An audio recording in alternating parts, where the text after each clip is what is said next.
പ്രശസ്ത നാടകകൃത്തും എഴുത്തുകാരനുമായ ഓംചേരി എൻ പിള്ള അന്തരിച്ചു. അന്ത്യം ദില്ലിയിൽ ആയിരുന്നു. 101 വയസ്സായിരുന്നു അദ്ദേഹത്തിനുണ്ടായിരുന്നത്. ഓംചേരി എൻ പിള്ളയുടെ സംസ്കാരം മറ്റന്നാളാണ് നടക്കുക. ഓംചേരിയുടെ മരണത്തിൽ മുഖ്യമന്ത്രി പിണറായി വിജയൻ അനുശോചിച്ചു. സാംസ്കാരിക മന്ത്രി സജി ചെറിയാനും കേരളത്തിൻ്റെ സാംസ്കാരിക ചൈതന്യമായിരുന്നു ഓംചേരി എന്ന് മുഖ്യമന്ത്രി പിണറായി വിജയൻ അനുശോചന സന്ദേശത്തിൽ പറഞ്ഞു. ഇതിൻ്റെയൊക്കെ വിവരങ്ങളും വിശദാംശങ്ങളുമായി ദില്ലിയിൽ നിന്നും ഞങ്ങളുടെ പ്രതിനിധി സിബി ജോസഫ് ചേരുകയാണ്. സിബി, മലയാളികൾക്ക്, മലയാള സാഹിത്യത്തിന്, സാംസ്കാരിക ഉന്നതിക്കൊക്കെ വലിയ സംഭാവന ചെയ്ത വ്യക്തിത്വമാണ് വിടവാങ്ങുന്നത്. സംസ്കാരമടക്കമുള്ള വിശദാംശങ്ങളിലേക്ക് പോയാൽ.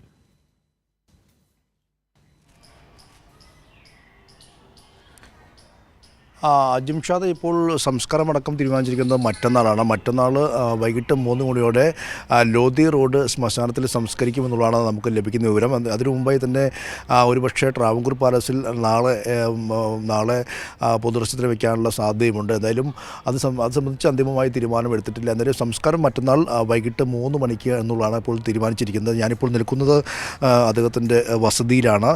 അദ്ദേഹം ഇന്ന് ഓംചേരി എൻ പിള്ള ഇന്ന് ഉച്ചയ്ക്ക് 1 മണിയോടെയാണ് അന്തരിച്ചത്. അദ്ദേഹം ഈ ദില്ലിയിലെ ഒരു സ്വകാര്യ ആശുപത്രിയിൽ തീവ്രപരിചരണ വിഭാഗത്തിൽ വാർദ്ധക്യ സഹജമായ അസുഖത്തെ തുടർന്ന് ചികിത്സയിലായിരുന്നു.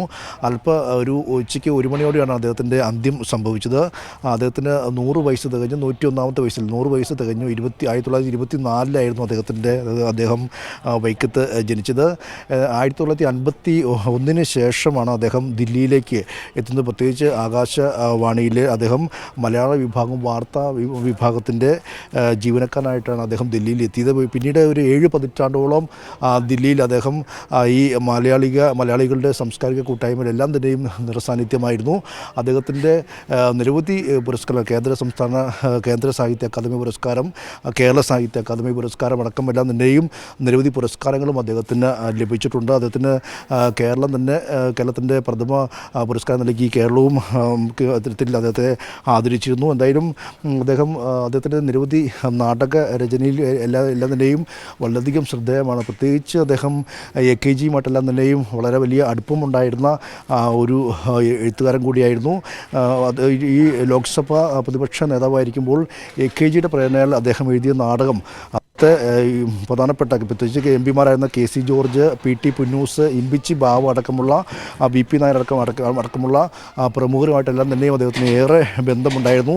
ഈ വെളിച്ചം നിങ്ങളുടേതാകുന്നു എന്ന നാടകം AKGയുടെ പ്രേരണയിലാണ് താൻ എഴുതിയതെന്ന് അദ്ദേഹം പിന്നീട് തുറന്നു പറയുകയും ചെയ്തിരുന്നു. അങ്ങനെ നിരവധി നാടകങ്ങൾ 1972 അദ്ദേഹം പ്രളയം എന്ന നാടകത്തിന് കേരള സാഹിത്യ അക്കാദമി പുരസ്കാരം ലഭിച്ചു. അതുകൂടാതെ അദ്ദേഹത്തിന് ഈ 2010 അദ്ദേഹത്തിന് സമഗ്ര സംഭാവനയ്ക്കുള്ള സാഹിത്യ അക്കാദമി പുരസ്കാരം ലഭിക്കുന്നത്. അതുകൂടാതെ അദ്ദേഹത്തിന് നിരവധി പുരസ്കാരങ്ങൾ വേറെയും ലഭിച്ചിട്ടുണ്ട്. കേരളപ്രഭ പുരസ്കാരം, പ്രഥമ കേരളപ്രഭ പുരസ്കാരം അദ്ദേഹത്തിന് 2022 നൽകി കേരളവും ആദരിച്ചിരുന്നു. അങ്ങനെ അദ്ദേഹത്തിൻ്റെ ആകസ്മികം എന്ന അദ്ദേഹത്തിൻ്റെ ആത്മകഥയിലെ അത്തരത്തിലുള്ള ഓർമ്മക്കുറിപ്പെല്ലാം തന്നെയും ഏറെ ശ്രദ്ധേയമാവുകയും ചർച്ച ചെയ്യപ്പെടുകയും ചെയ്ത ഒന്നാണ്. അത് കേരളത്തിലെ മുഖ്യമന്ത്രിയായ പിണറായി വിജയൻ അടക്കമുള്ള ആളുകളാണ് അത് ദില്ലിയിൽ വെച്ച് പ്രകാശനം ചെയ്തു. അങ്ങനെ പ്രത്യേകിച്ച് ഇടതുപക്ഷ നേതാക്കളായിട്ടെല്ലാം തന്നെയും ഏറെ ബന്ധമുള്ള ഒരു വ്യക്തി കൂടിയായിരുന്നു അദ്ദേഹം.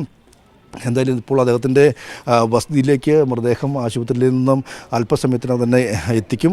ഇവിടെ അദ്ദേഹത്തിൻ്റെ മകളും എല്ലാം തന്നെയും ഈ ആശുപത്രിയിലുണ്ട്. മറ്റന്നാളാണ് സംസ്കാരം. നാളെ പൊതുദർശനം വയ്ക്കും. മറ്റന്നാൾ വൈകിട്ട് 3 മണിയോടെ ലോധി റോഡ് ശ്മശാനത്തിലാണ് സംസ്കാരം.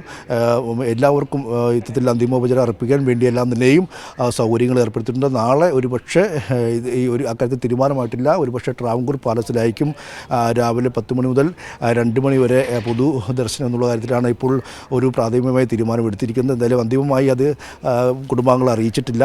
എങ്കിൽ പോലും നാളെ പൊതുദർശനത്തിന് വയ്ക്കും.